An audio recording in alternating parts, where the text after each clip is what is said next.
The rhetoric and war of words between President Trump and North Korea continues. State-run media in North Korea today calling President Trump's tweets about the size of his nuclear button, quote, the spasm of a lunatic. Tonight, we are honored to be joined by Christopher Hill, the former U.S. ambassador to South Korea, who just happens to be in town for Sarasota's Institute of Lifetime Living Global Issue Series. And we should also note that Ambassador Hill is an advisor to the Chancellor at the University of Denver, but also a part-time resident of the Tampa Bay area. Absolutely. Welcome to our broadcast. And Ambassador, we live in such dangerous and scary times. And the first thing I wanted to ask you about is that the story that came out on Newsweek this afternoon that members of President Trump's cabinet are actually weighing the option of whether the U.S. should respond to future North Korean missile and nuclear tests by a targeted first strike on the regime's facilities. What do you think about that? Well, this is the so-called bloody nose theory that if they do something, we can kind of hit them and maybe they'll cease and desist. I think the problem is that there's some 20 million South Koreans within range of some 14,000 North Korean artillery tubes. So if we hit the North Koreans with some kind of airstrike, what if the North Koreans respond and those 20 million people are not being, taken care of, they're not in bunkers, they're not in tunnels, and what if they get high civilian casualties out of that, and what if we haven't told the South Koreans? So that's a pretty serious way to go. I can certainly understand why people are thinking about that. I mean, this problem is about as frustrating as any problem in the world, but I think we need to bear in mind that our whole purpose in being there is to protect South Korea, to have this kind of very important alliance for us, and I think we need to be very careful not to be too divergent in how we approach the solution with the South Koreans. Are we having enough of a national conversation about this? I'm not sure we are, because I'm not sure Americans understand how kind of dangerous this has become. After all, it's one of these hardy perennials in foreign policy issues. It's been around for 30 years. They've been actually seeking these weapons for some 50 years, 50 or 60 years. So it's been a problem that everyone's kind of used to hearing about. But what has changed now is they have these intercontinental missiles. They've had some successful tests of nuclear weapons. So I think it is very dangerous right now, and I think it behooves this administration or any administration to put this on the top of their list. I heard another analysis on one of the networks say the other night, the problem right now is it's very hard to difficult to basically say what the U.S. strategy is. Yeah. Well, it's difficult because there's no one issue that you can say, well, we're doing this, because you've got to be doing a number of things. You've got to be reassuring South Koreans. You've got to be reassuring the Japanese, our two allies in the region. You've got to be working very hard in the UN, trying to get as robust a list of sanctions as you can. And frankly, there's been a lot of progress in that regard. China has never gone for the kinds of sanctions that are now in place and for which the Chinese voted in the affirmative. So that's a positive step. So in your opinion, is it counterproductive for the president to be tweeting out the size of his nuclear button, comparing it to the North Koreans' nuclear trigger? Without putting too fine a point on it, you bet it's counterproductive. It's very counterproductive if you're a South Korean and you have to think from time to time about what your life would be like if North Korea ever attacked that country, and then you see the President of the United States having kind of fun with tweets. I think, we elected a government, not just a person. We elect a government. We have people like the Secretary of State, the Secretary of Defense. People need to gather around and consider what is the wisest way forward.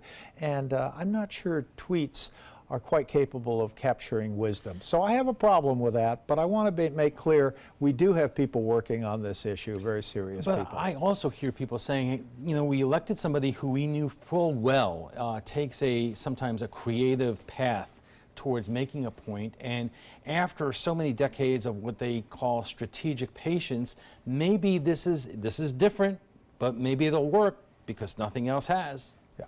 I worked for George W. Bush on this issue. I had some 40 meetings with the North Koreans. I went there several times. I never heard the term strategic patience. So I think we first have to understand that's not everybody's term. Secondly, I think we need to understand the complexity of this issue. Working with China is not for the faint of heart. That is a tough issue and you need to stick with it. And then working with these other allies. I think President would do better, rather than criticize everyone who went before him, I think he might do better than to understand that others have dealt with this issue, others have made some address this issue. He'd do better to be consulting with them rather than criticizing them. But as he often says, he often points back at the last two administrations and basically says whatever they tried to do, it did not work. You know, whether you're working in any kind of business anywhere, you can always criticize your predecessors. I'm not sure it gets you any better position. So I think the president might want to focus on the problem at hand rather than looking back and criticizing others. Okay, we have to take a quick break and we'll be back with Christopher, the ambassador to South Korea in a moment. Welcome back. We are being joined by Christopher Hill, the former U.S. ambassador to South Korea and many other places. We should say that you were also the ambassador to Iraq. You were in the Balkans. I wanted to ask you about a story that happened this week. The ambassador to Panama quits over Trump.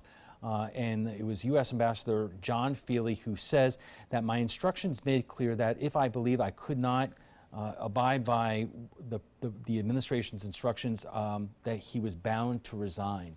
There's been a lot of discussion about the issue of morale at the State Department and among U.S. ambassadors around the world. What's your take? There is a problem. There's definitely a problem. And I'd like to say about Ambassador Feely, John Feely, I mean, this is a very tough-minded, great civil servant, foreign service officer of the American people. He also served in the military, combat, air operations. This is a very serious individual. And when he says something like that, there is a problem. I think the problem is not just the president. I think the Secretary of State needs to understand that he leads one of the most talented workforces in the world. I had the honor, the privilege of working in the State Department for some 33 years. And I think Secretary Tillerson might rethink some of his positions. When he came into the State Department, the first thing he said was, I need to change everything you guys are doing. And that's really not the way to motivate a workforce. And secondly, I think when you deal with some of these problems, and Lord knows they're difficult problems, I know very well they're very difficult problems, but you need to kind of impart a sense of optimism to your troops that, you know, we're going to get through this and we're going to do well in this.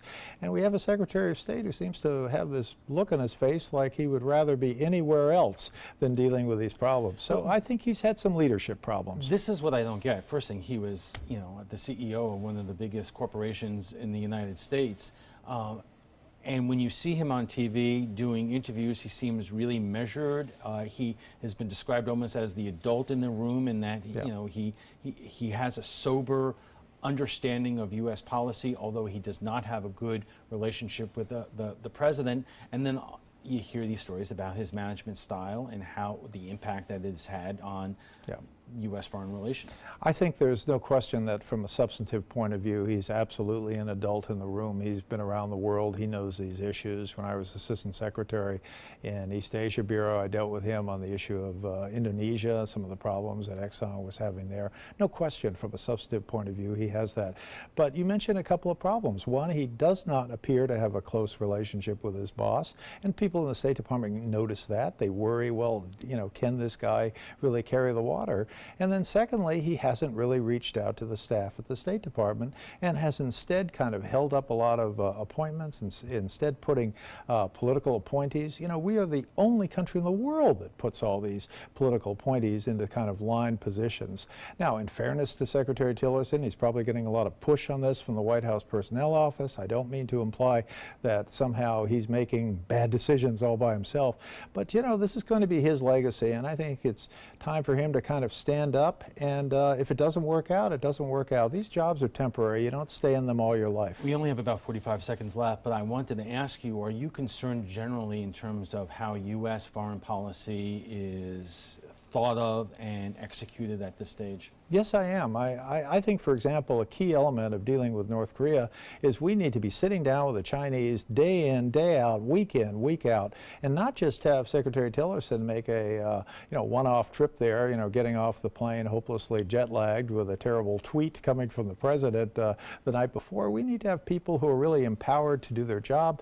And frankly, the problem is he doesn't seem to want to understand that this is a team sport, not an individual sport. We'll have to leave it there. Ambassador, thank you so much for joining us tonight. Thank you. FYI, you can watch past discussions on demand. They're available on Apple TV, Amazon Fire, and Roku. And for the latest on local breaking news, don't forget to download the updated version of our app. If your current app doesn't work, it's expired, just go to the App Store and re-download it by searching for WWSB or My Suncoast. We'd like to thank our guests for being here tonight, Pam Daniel of Sarasota Magazine and former U.S. Ambassador Christopher Hill.